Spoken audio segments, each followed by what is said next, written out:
Now everyone knows 50 Cent and Jay-Z never saw eye to eye. $5, who the f is 50 Cent? The big homie wanted to look like a gay painter. And with new allegations circling Jay, 50 didn't miss the moment to speak. What are your thoughts on the allegations against Jay-Z? That was interesting. Where's Jay at? He's mad quiet. Jay said, they said I the 13-year-old. Let's go watch Mufasa. Everybody get dressed. 50 is finally saying what he's been hinting at for years, because to him, this isn't random. He's already watched one untouchable friend fall, and if that can happen, the Basquiat impersonator might be next.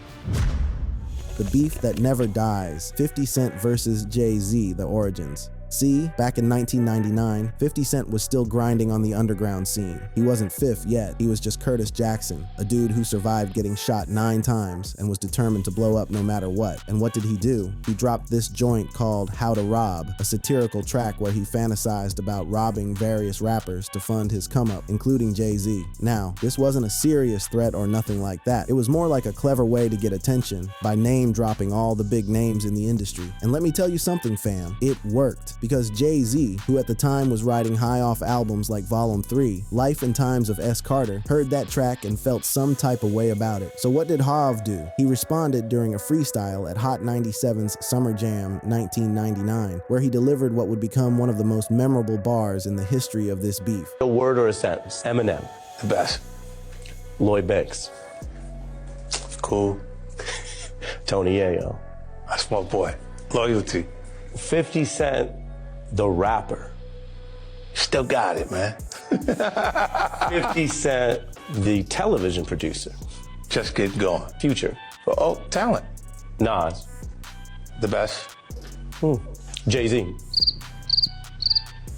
Good business. Now peep this. When 50 was asked to describe Jay-Z in just a few words, he said good business. That's it. Not the best, like he said about Eminem and Nas. Not loyalty, like Tony Yayo. Just good business. And y'all know 50, every word that comes out of his mouth is calculated, feel me? But here's the interesting part that most people don't know. Back in 2003, when 50 Cent was interviewed by Rolling Stone, he actually viewed Jay-Z's response as a compliment. He said that when Jay responded, he felt validated. Like if Hav wouldn't have said nothing back to somebody he didn't think was hot, then maybe 50's career wouldn't be where it was at that point. So in a weird way, Jay-Z dissing him actually helped 50 Cent blow up, and blow up he did. By 2003, 50 Cent had signed to Shady Aftermath, and his debut album Get Rich or Die Tryin' sold over 9 million copies in the US and featured the legendary track In Da Club. The streets was feeling him, the clubs was feeling him, everybody was feeling him, and even Jay-Z himself recognized the threat. In a 2013 interview with The Breakfast Club, Jay-Z admitted that he warned his Rockefeller artists like Beanie Siegel and Memphis Bleek about what was coming. He told them they had a chance right now because 50 Cent was on the way up. 4 months later, In Da Club dropped and it was a wrap. That song took over everything. Now, during this time, you would think the beef would escalate into something crazy, right? But nah, that's not how it played out. Instead, these two actually found some common ground. They co-headlined the Rock the Mic tour in 2003 and even did a Reebok commercial together, freestyling over In Da Club. But even in those moments of collaboration, 50 couldn't help but take shots. He later boasted that his G-Unit sneakers outsold Jay-Z's S. Carter line 6-1. See, that's the thing about 50. Even when things seem cool on the surface, he's always keeping score. He's always watching, and he never forgets. Fast forward a few years, and the dynamic between these two started to shift. By the mid-2000s, both artists were transitioning from just being rappers to becoming full-blown moguls. 50 was getting into TV production, building his G-Unit empire, while Jay-Z was expanding Rock Nation and becoming what many considered the blueprint for hip-hop business success. But here's where things get interesting. Despite the occasional collaboration, like when Jay-Z featured on the remix of 50 Cent's I Get Money in 2007, the underlying tension never really went away. 50 started taking shots at Jay's music and his personal life in interviews. In 2008, 50 Cent made a statement that raised a lot of eyebrows. He said that no one really knew who Jay-Z was before Beyonce. Now think about that for a second. Here's a man who had multiple platinum albums, who was considered one of the greatest MCs of all time, and 50 is basically saying his fame only really popped off because he wifed up the biggest pop star in the world. And when you really sit and think about it, 50 doubled down on this exact point years later. Look, when Jay signed his contract, the big one was with Beyonce. When he signed that contract, the marriage contract, he got trophies. No, those fucking was wondering what you trophies. Those talking fucking about. trophies came rolling in, buddy. He started getting Grammys left and right, man. I mean, look, listen. If you look at his career, Wow. This guy. Oh, wow. You're gonna let him say that? Jay was getting Grammy. he had one. Exactly. He had And one. he ain't show up. He had like 20 now. Hold on. He had like 18 since he been down. Look, he had one, bro. Hard Knock Life. Hold on. You're not wrong. He was one. At the same time, he got them shits. He started drinking. His pictures with him. Fucking things to cup. Wait a minute. So you're saying the success is derived from the marriage? I've absolutely been treated differently. The accolades. Because he's no longer viewed as what, like a street or gangster rapper. Now he's viewed as a businessman, entrepreneur, family man. And the biggest ones because of the position Beyonce's. Y'all hear that? 50 is essentially saying that Jay-Z's transformation from street rapper to respected businessman happened because of who he married. The Grammys, the accolades, the industry respect, according to Fifth, all of that came from the Beyonce connection. Now look, I know some of y'all Jay-Z fans might be heated right now, but hold up, we just getting started. Because what 50 Cent has been saying recently about Jay-Z and his connections to certain, let's just say, questionable situations, that's where things get real interesting. Make sure y'all hit that subscribe button and the notification bell, because in the next part, we're going deep into the Super Bowl controversy, the Basquiat comments, and why 50 believes Jay-Z tried to sabotage his career at the biggest sporting event in America. Trust me, you don't want to miss this. The Super Bowl sabotage and the gay painter shots. So boom, let's set the scene. It's 2022, and the Super Bowl halftime show is about to be one of the biggest in history. We're talking about Dr. Dre, Snoop Dogg, Eminem, Mary J. Blige, and Kendrick Lamar all on one stage. This was a celebration of West Coast hip-hop, but more importantly, it was a celebration of hip-hop culture, period. And naturally, you would think 50 Cent, one of the most iconic artists to ever come out of the game, would be a no-brainer to include, right? Wrong. According to multiple sources and 50 Cent himself, Jay-Z tried to prevent him from performing at the Super Bowl. Now, for those who don't know, Roc Nation, Jay-Z's company, has been producing the Super Bowl halftime show since 2019. So essentially, Jay had significant influence over who got to appear on that stage. Tony Yayo, 50 Cent's G-Unit brother and longtime collaborator, went on record about this whole situation, and what he said was eye-opening. So with Jay is like, when the last time you haven't seen Jay, so I think people are just gonna say that. You know what I'm saying? But for me, I mean, Jay, you know, you gotta remember, he didn't want 50 at the Super Bowl. That was crazy. I'm like, wait, Jay didn't want 50 at the Super you didn't Bowl? know that? Yeah, he didn't want. Well, I remember Eminem pushed for it. That was some hater shit. Yeah. I remember pushed for it, Eminem yeah. was like, I'm not going to do it unless 50 does it. I heard that. Yeah, and But I didn't know that Jay was trying to stop it. I don't think Jay. I don't know. 50 never told me that, but I don't think Jay wanted him there. Yo, did y'all catch that? Eminem, 50's day one homie, the man who signed him to Shady Records, had to put his foot down and say he wouldn't do the Super Bowl unless 50 was included. That's loyalty right there. That's what real brotherhood looks like in this industry. But here's where it gets even crazier. When 50 Cent went on Big Boy TV to talk about this situation, he didn't hold back at all. He explained that the NFL claimed they had issues with him, but he had no idea what those issues were. And then he dropped something that had everybody talking. I wasn't in the ad because of look, Jay-Z and them was putting it together. Mm-hmm. So I think they still harbor some energy towards me. You think you were purposely left out of the ad? No. Okay. I don't think. I think that they were saying the NFL had some issues with me that I don't know what those issues are. Whoa, okay, so let me break this down for y'all who might not have caught everything. 50 is saying that Jay-Z, who he sarcastically calls the big homie, was basically gatekeeping the Super Bowl. The blame was being put on the NFL, but 50 knew that wasn't the real story. And when he found out that Eminem had to personally call and say he wouldn't do it without 50, that's when Fifth started taking it to another level. And then he went all the way in on Jay-Z by bringing up Jean-Michel Basquiat, the famous neo-expressionist artist who Jay-Z has famously admired and seemingly styled himself after. 50 called Basquiat a gay painter and suggested that Jay-Z modeling himself after Basquiat was, well, let's just say 50 was implying some things there that had the internet buzzing. Now, Tony Yayo also gave some important context for why this beef has lasted so long. 50 was always competition for niggas.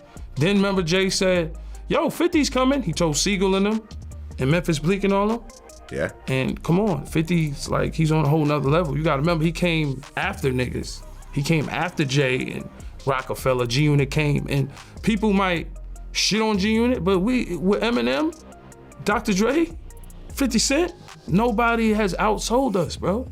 Yeah. Nobody has had the effect that we had. This is facts. When G-Unit was at their peak, they were moving units like nobody else. The combination of Eminem, Dr. Dre, and 50 Cent was a juggernaut that the industry had never seen before. And that level of success, that kind of dominance, it breeds competition, it breeds envy. And according to 50 and his camp, Jay-Z never stopped viewing them as a threat, even decades later. It's worth mentioning that 50 ain't the only one who feels some type of way about Jay-Z's priorities. Cameron, another New York legend, recently made a statement saying that Jay-Z loves money more than hip-hop. He pointed out that Jay-Z performed at Tom Brady's Hall of Fame ceremony but didn't show up to any hip-hop 50 events, and Tony Yayo agreed with this sentiment, noting the contrast between Jay-Z's inaccessibility and 50 Cent's continued connection with the fans and the culture. But the shots didn't stop there. 50 Cent has been coming for Jay-Z's music too. In 2017, after Jay released his introspective album 444, 50 didn't exactly give it a glowing review. He posted, and later deleted, an Instagram video where he said, "I listened to Jay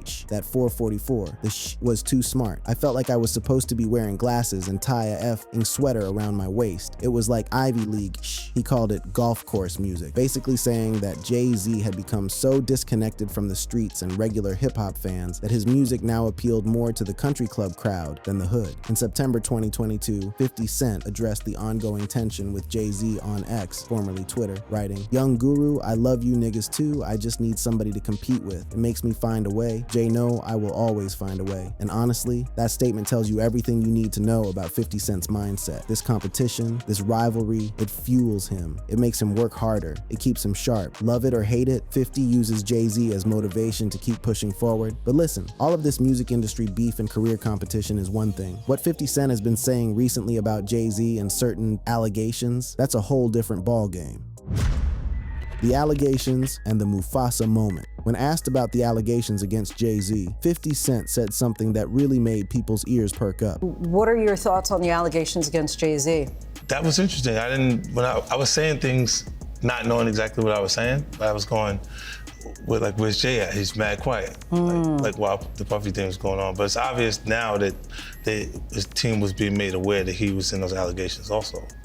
You know, so I hope it works out, because with his family, the things that go on internally is that those accusations are crazy. Now, let me break down what 50 is saying here. He's admitting that when he was making jokes and asking where's Jay at during all the drama, he didn't fully understand why Jay-Z was being so quiet. But now, according to 50, it's obvious that Jay-Z's team knew he was going to be named in some of these allegations. And then he adds, almost sarcastically, "I hope it works out, because with his family, the things that go on internally, those accusations are crazy." For those who haven't been following closely, in late 2024, a civil lawsuit was filed accusing Jay-Z of assaulting a 13-year-old girl in 2000. The lawsuit was later withdrawn in early 2025 after recordings emerged suggesting the accuser may have been influenced by her lawyer to include Jay-Z in the case. Jay-Z has vehemently denied all accusations, calling them a blackmail attempt, and subsequently suing the accuser and her lawyers for defamation. The case is still ongoing, and no criminal charges have been filed against Jay-Z. But here's where 50 Cent did what 50 Cent does best. He turned the whole thing into a viral moment. Shortly after the allegations became public, Jay-Z attended the Mufasa movie premiere with his family. And 50, he went straight to Instagram. He posted about it, and the internet went crazy. You don't feel like that happened the same day, bro? What's the name came out the day before, the next day? I was eating Raisin Bran. Okay, I'm eating Raisin Bran. I got my daughter in my arm. I'm scrolling, right? I see somebody screenshot your shit. Is Jay and the whole family at the Mufasa premiere, and then the comment is 50 Cent. Jay said, "They said I a 13-year-old. Let's go watch Mufasa." Everybody get dressed. We're going to see Mufasa right now.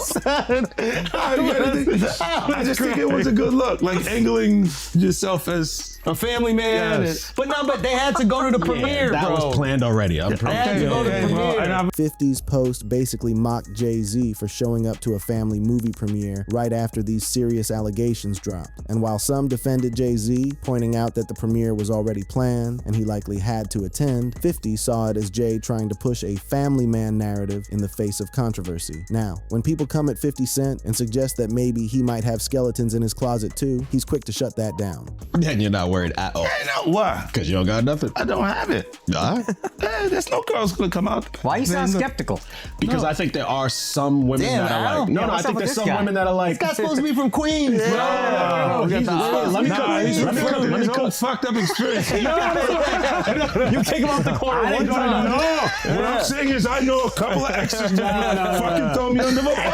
50's basically saying he's not worried because he doesn't have anything to hide. And he makes an interesting point about how if someone had been wronged by him, they would have come forward by now, especially with all the attention he gets. Perhaps one of the most telling moments from recent interviews was when 50 Cent was asked about Jay-Z's proximity to you-know-who. The question was simple. Does 50 think Jay-Z knew what was going on? We talked about Jay. Proximity to Diddy. You don't think he knew anything? He's seemingly around Diddy a lot. That was a real suburb question. I know, right? Proximity. And the proximity. Proximity. That's the SAT hit parade word. I had to learn that. Jim, do you think he fucking knew all of the shit that was going on? Then that was like a. I don't want to incriminate myself. I know, but the way he said it, Like I said, no matter how you answer that shit, you snitching. Did y'all peep that? When asked directly if Jay-Z knew what you know who was allegedly doing, 50 Cent basically said, no matter how you answer that shit, you snitching. That's a loaded response. He didn't say no. He didn't defend Jay. He essentially ducked the question in a way that still left people with questions. But here's the thing that 50 Cent wants people to understand about why he keeps speaking on all of this. They think all celebrities are doing the same thing. Yeah. Right, and when you see, if I wasn't saying anything, guess what? You could safely say that a person on the outskirts that is not involved in hip hop culture could think that everybody in hip hop culture is with that shit. So by you, you're good, bro. That's You're great. fucking good. Yeah. He's protecting hip hop. Yeah. If you don't speak out and make them the weirdos, then they're gonna think everybody's Every like single that. person is like that. According to 50, he's not just trolling for fun, he's actually trying to separate the good from the bad in hip-hop culture. By calling out the alleged wrongdoers, he's protecting the reputation of everyone else in the industry who isn't involved in any shady activities. Now, let's address the elephant in the room that a lot of people bring up when discussing this beef. Jay-Z is worth an estimated $2.5 billion, making him hip-hop's first billionaire. 50 Cent, meanwhile, is estimated to be worth around $40-50 million. Some people look at this disparity and say 50's behavior is driven by jealousy. They point to the fact that Jay has built this massive empire, while 50 has had some financial setbacks over the years. But 50 would argue that money isn't everything, and that no amount of success should protect someone from accountability. So where does all of this leave us? The beef between 50 Cent and Jay-Z is about more than just music industry competition at this point. It's about legacy, it's about accountability, and it's about the culture of hip-hop itself. 50 Cent has positioned himself as someone who's willing to ask the uncomfortable questions that nobody else will ask. Whether you think he's a truth teller or just a professional troll depends on your perspective. But one thing is certain, he's not backing down. As for Jay-Z, he's continued to deny all allegations and has largely remained silent about 50's attacks, which, knowing 50, probably bothers him more than any response ever could. The legal battles are ongoing, and only time will tell what comes of all of this. What we do know is that this saga is far from over. 50 Cent is still working on his documentary, still posting on social media, and still making sure that these conversations stay in the public eye. Alright y'all, that's the full breakdown of why 50 Cent feels the way he does about Jay-Z. What do you think? Is 50 Cent speaking truth to power, or is he just obsessed with tearing down another successful black man? Drop your thoughts in the comments below. That brings us to the end of this video. For more videos like this, click on the cards on your screen.